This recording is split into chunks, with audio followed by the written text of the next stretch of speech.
periodo pară. Of,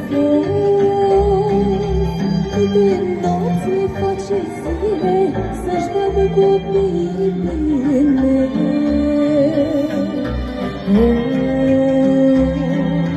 Și când ne vine toamna vieții, fetele ca și băieții se împrăștie prin lume, mama singură rămâne.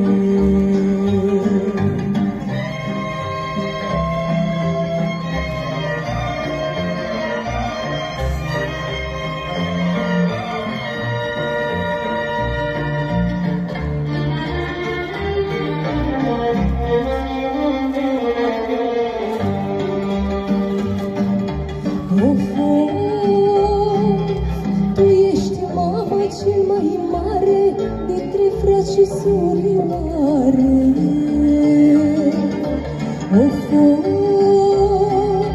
Dar ești mamă prea departe și de dor inima mi-arde.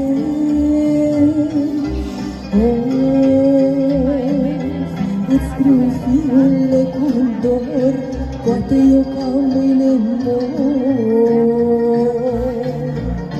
Și te rog cu inima să-mi răspunzi cu mâna ta, amor.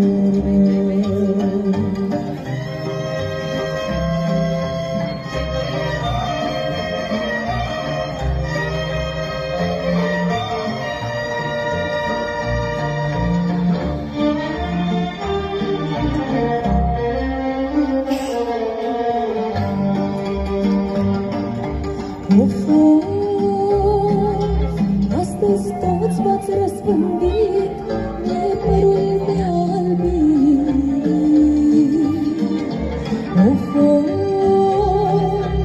Așteptând din depărtare să primesc câte o scrisoare.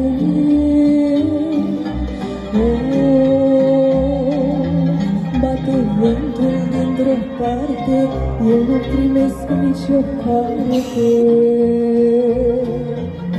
Bate vântul, parcă ar plânge, dorul iarăși mă ajunge.